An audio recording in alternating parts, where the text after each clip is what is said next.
Hello and welcome to the Connective podcast. My name is Caden. I'm here with my co-host Jake, and we're talking about something different today because it is time to talk about college applications. So, it's maybe a little late in the year to really kind of bring these up, or it's the perfect time, depending on how you look at it. Yeah. But right now, as of the time this is recorded, we're in really early January, but this won't release until February sometime. So, for those of you listening, you are now approaching the time to start touring colleges, to start thinking about, your options, especially if you're a junior, Honestly, like a a sophomore. sophomore. Yeah, exactly. And if you're a senior, kind of in the later stages of high school, and you've decided you want to go to a local college or something like that, power to you, go for it. Mm-hmm. You know, and now's the time to apply, full send. So, but yeah, no, if you're a junior, if you're a sophomore, now's really the time to start looking at colleges and saying, all right, what do I kind of want to major in? What do I really want to major in? What am I thinking of majoring in? And then, what institutions offer me that at the best price, or what institutions, Yeah. have everything that I'm looking for, or almost everything that I'm looking for. And, make a list, right? And this isn't really part of the application process itself so much as it is just the big first step. And it's so crucial to say, oh, these are 10 schools I want to go, look at. And then you go visit them and you narrow that down to four or five, and then you research their programs more and you narrow that down to two or three, and then, you know, and you should still apply to all 10. The application fees get waived a bunch of the times, or, it adds up maybe to a little bit of money, but it's so worth it to give yourself the opportunity to go to good institutions that it's so worth Yeah. paying the 70, 80, 100 bucks to apply, you know. Yeah. And I know from my own experience, I toured all over the United States. I went to the Northeast. I went out to California. I ended up in Texas, obviously. But I mean, I definitely was all over the place. Just trying to figure out, where I wanted to go to school. And then, after my visits, I made a short list of schools I wanted to apply to. I think I ended up applying to five. And you know, the one school that rejected me was kind of my dream school, but here we are. Mm-hmm. So I'm Yeah. I'm okay. I'm okay with not getting into the one school because I ended up in a much better place, in my own opinion. Right. So Right. I am The I am uh satisfied. the college application process has been the most stressful part of my college experience. Yeah, that's true. You know? And I heard that going into it and I didn't quite believe it. But I so far ask me on graduation day, but so far it's been the hardest part. And Yeah. I think I might have gotten off to it at a later start. I started kind of junior year, and I really wished I started sophomore year. Hmm. Because it gives you an extra summer to go tour colleges and do Right. more research. Because it's not an easy thing to research. No, You I have agree. to spend a ton of time on their website, right? There's so many websites that are like kind of compare colleges or think they know Yeah. everything about colleges, and they might, but talking to people is like talking to alumni and former students, right? Hmm. I did some of that, but then it's just like every day it's something new, right? You got to Yeah. file your FAFSA or you got to get your transcript, and my school took a long time with the transcript, but Yeah, mine did. you gotta apply which application you want to do, early decision, early action, regular decision, you know Hmm. what I mean? Yeah. And every one of them has a different date. And um, it was nice with, what's that website? The application one? College board. No, Oh, like there's Apply Texas and then there's, yeah. you know what I I know mean? which one you're talking about. Oh no, I don't know. I'm gonna Yeah, here yeah. while you're talking, I'm gonna mute myself and look this up. Okay. And it's that was nice to have the website. Like, and Caden will get it here in a second, but and then also, the ACT and the SAT, right? And those, you're you're literally compared to every single student in the United States. Whichever one you take. Through the Common App. Common App, There we yes. go. Yeah, Yeah. that was nice Common that App it is the gave you. best site ever. Yeah, It yeah, makes applying really easy, really streamlined. very true. And it's where you have to apply, so it doesn't really change anything in terms of like, you know, oh, where should how should I apply? Unless you're applying to Texas schools, because then there's a whole different website for it for whatever reason. Yeah, But but the SAT and ACT, you're compared to every single student in the United States, right? hmm And if you don't get a good score on it, you can take it again, and that's a whole nother thing, you yeah, know. And I was happy with my SAT score, yeah, um, and and it's just so much stress. Like you want to get into this school, but maybe your GPA is not very good, or like you don't have your resume is not long enough, and you're talking to people who are applying to Ivy League and like Stanford and yeah, stuff, and it's just like you're automatically comparing yourself. yeah, You know, I and people are bragging that they got in, and that's great, but you can't help but not compare yourself, right? Like, right. and you should apply to schools for one you can get into, but you're proud to say like, yeah, I'm going here, right? hmm And I luckily got that. I was, you know, and some people, and I think most people are proud of where they go to school, which is great, right? Yeah, But I've talked to several friends who are like, I'm just going here for a year and then I'm going to transfer, right? And yeah. I feel like Which is a if viable that plan, it is, but like I feel, in my own opinion, that I didn't want to do that, right? I wanted to go to Yeah, school somewhere where I will go for 4 years, yeah, you know, like just saying financial status is mm, fine, right? yeah, As long as I can go there, I will go there yeah, because I think it does. It's not disruptive or anything, but right. the CAP program at UT, Yeah, yeah, I yeah, think I think that's one time where I might have done that, yeah. right? hmm But I just being agree. from Austin, I didn't want to do that, Yeah. right? I didn't I think want to go 7 miles from my house. Yeah, and You I know? think I think the challenge with transferring schools, not that it's a bad plan, but if you have a lot of your basic credits already out of the way, you really have to be careful and smart with the credits you choose for your first semester or your first year as you decide what you take to the other college. Because yeah, all the credits will transfer, but their major program, even if it's the same major, may look a little bit or even really different than what your classes at, the first college you chose to go to do look like. Like it's so crucial to research both programs really thoroughly and just figure out, oh, these classes will transfer the credits to my major still, and then you don't lose anything. But I've known some people who have just kind of had classes that worked towards a major at the first school they went to, and then didn't do anything for them at their other, and it really set them back. And that's not necessarily like a don't transfer schools. That's just kind of a warning, right? Like you Yeah. just know going in that you're really going to have to pay attention to what courses you're taking while you're there. And the other thing I wanted to say really truly was this is gonna sound like a really high pressure episode. Like I know you talked about like, oh, I wish I'd had the extra year as a sophomore, and I do too. But juniors, it's okay if you start now. Yeah. You're still in a good place. Seniors, if you start now, maybe you should have started a little earlier, but it's okay because there's still time and there's still options. Um, but and obviously, if you're a freshman, now is a fantastic time to say, here's a list of 30 schools and then start doing some research. Doesn't have to be a lot. Just, Yeah. you know, if you have no idea what you want to major in, make a list of your 30 schools that cover just a breadth of majors that just say, Yeah.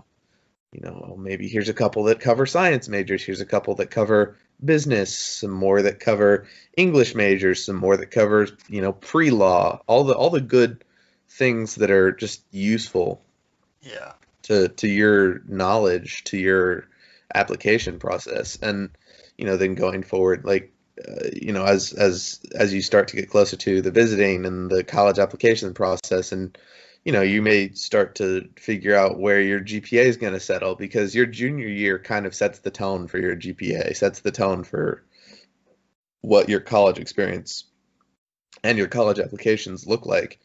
Um, so I always tell people, don't take your junior year lightly, because that is the year you step Yeah. things up. But I will say, if you're a sophomore, it is so great to take all the AP classes you can.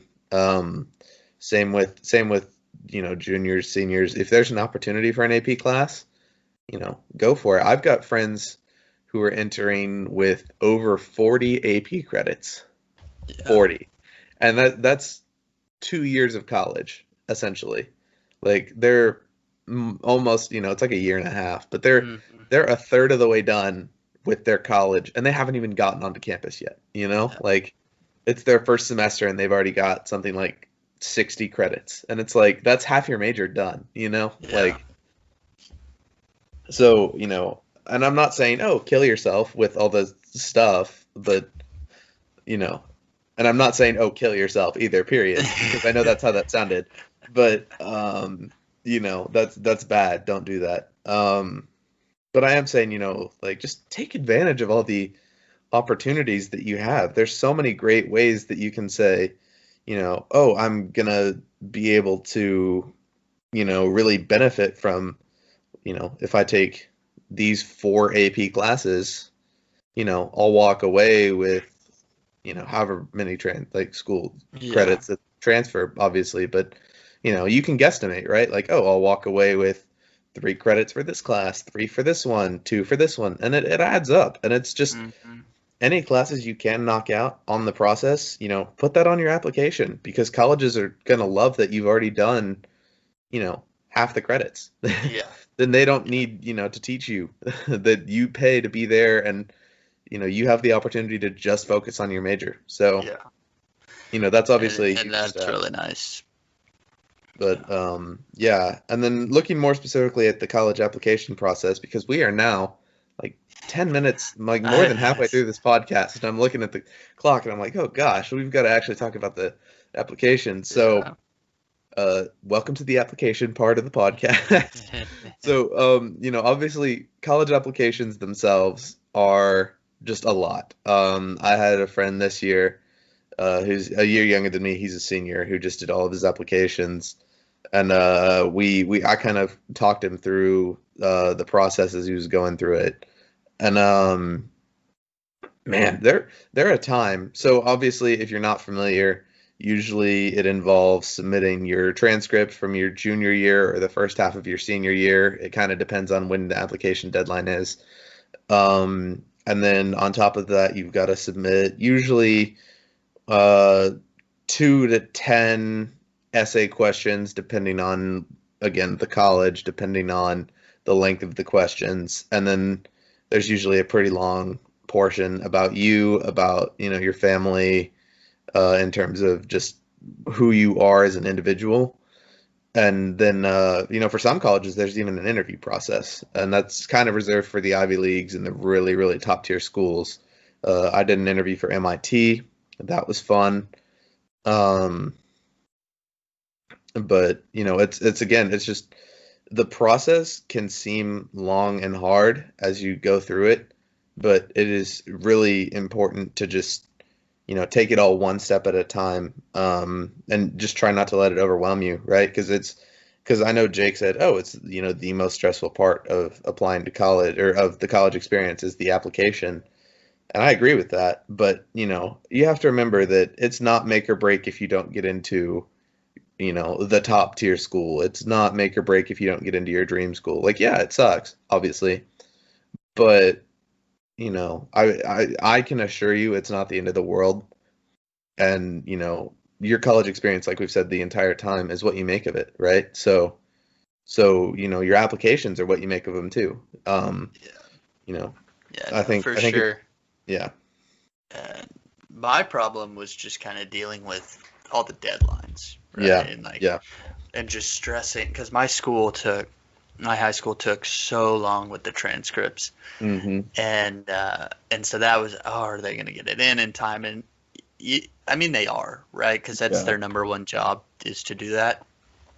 And so I knew they would, but it was like I think it got down to like maybe a week or so, Mm-hmm. and but one of the best feelings was turning in your last application. Yes. Right, Yes. turning in your last application and finishing the essay and all that.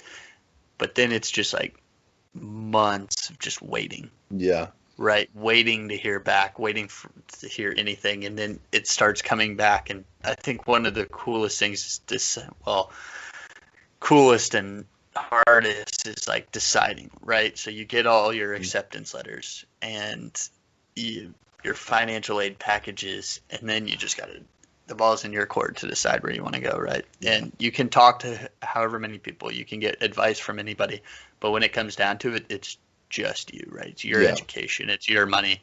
So your family, your friends, people can say whatever they want and give you however much advice they're willing to give you.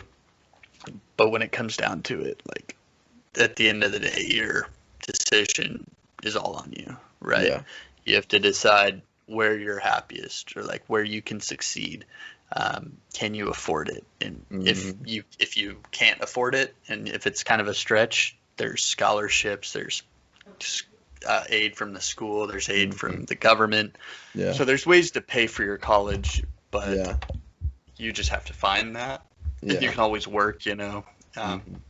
so, Yeah. Even in but college, I'm that's working. exciting.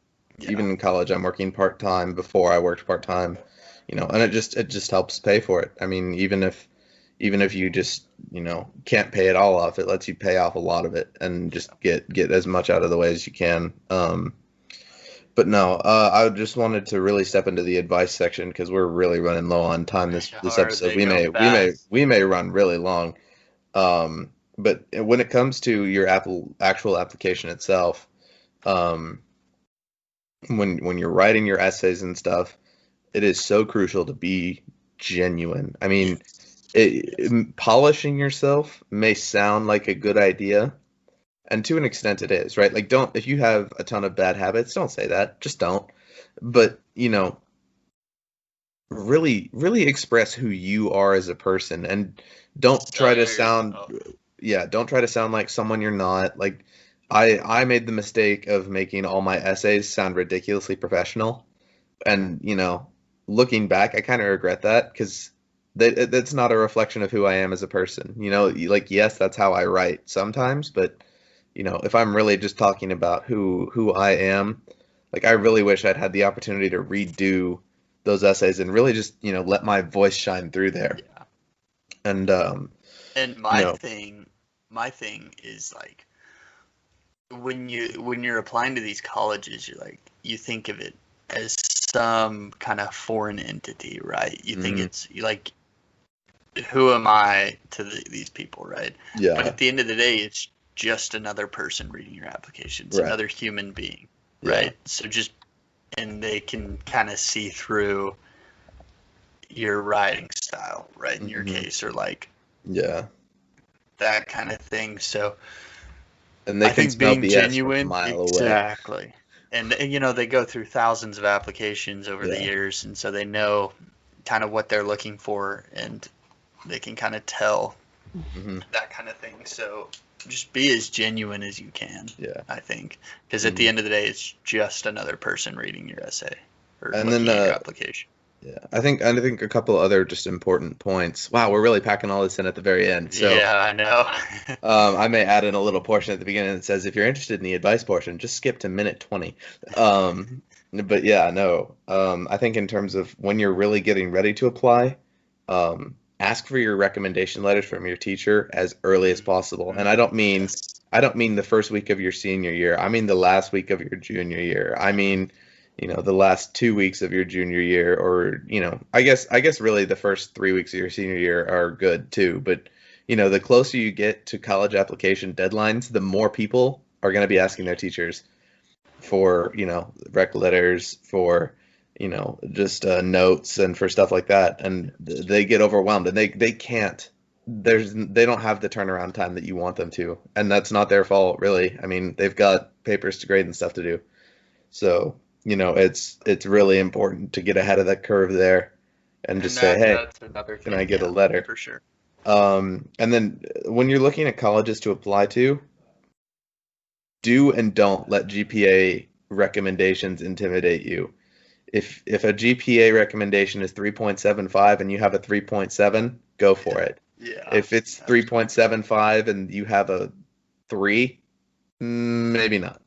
And that doesn't mean that you're a bad student. It just means that they're just trying to cut down their applications, and if they see a low GPA, they're automatically going to say no just because they're just trying to keep all their applications streamlined. And that's not that you wouldn't succeed there. That's not that you wouldn't do well there, but it's just it's just their way of keeping applications at a lower rate so they can really Yeah, pay attention to the quote unquote more serious applicants. So, yeah, you know, that again, it's not really, and that's not to say don't go for it. If you have a 3 GPA but founded a charity to, save the world or whatever, like then yeah, you probably stand a chance. Like, it's a do and don't thing, right? Like yeah. you should just bear it in mind as that's their tactic for keeping applications at a really small number compared to what they might otherwise be. But it's still just something to bear in mind. So, you know, And my last piece of advice, this is what I did when kind of thinking about college, like beginning of junior year into sophomore year, is where do you want to live geographically, hmm right? If you don't like the snow and you don't like the cold, that totally wipes out the Northeast, right? yeah, If you like the beach, if you like the big city, maybe like California, Florida, hmm if you want to get away from your house, that opens up a lot. If you want to stay really close, you know what I mean? And that's a yeah, good way to kind of weed down. yeah, Do you want to live in a small town? You want to live in a big town? You know hmm what I mean? You want to yeah, be close to, I wanted to be close to an international airport, right? right, Because from where we're located, you can go anywhere in the world, yeah, right? And that was really important to me because I like to travel, and yeah, I think that would be something I wanted, and I got hmm that, and I got a big city which I wanted. I got the perfect location from my house, um, and I'm not a big fan of the cold, so being in yeah. Texas helps with that, I got you you. know. Yeah, and the other thing too, building on that point, is more often than not, wherever you go to school, you'll probably end up with a career job Yeah, really close to that. yeah, So it's not like you're just committing to 4 years there. You're committing to, potentially. Obviously, this isn't a guarantee, yeah, because you could obviously end up with a job elsewhere. But you're really committing to the probability of getting offered a job by companies in the area, by businesses in the area. So, you may be able to really take advantage of a geographic location by putting yourself yeah. in that That's a location. big thing too. So, Yeah, and whether you decide to do your undergraduate at a random school and then do your graduate in a school that has, really good connections with a lot of businesses in a really good geographic area, that's definitely a path and a plan. That's actually not a bad plan. But, if you're only going for an undergraduate degree, which is not bad at all, then, you're just gonna probably get most of your job offers from that city.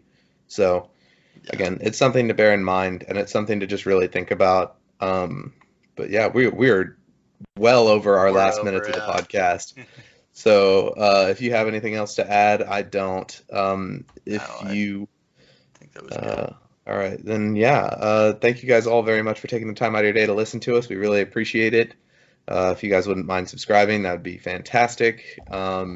It really actually does support us, and this is going to be a pretty consistent theme. But as of this recording, we have 3. So, Yeah. you're going to hear that for the rest of the season. So please, you know, do us a favor, and we'll do you a favor and keep providing more content. But yeah, thank you guys for listening, and we'll stay connected.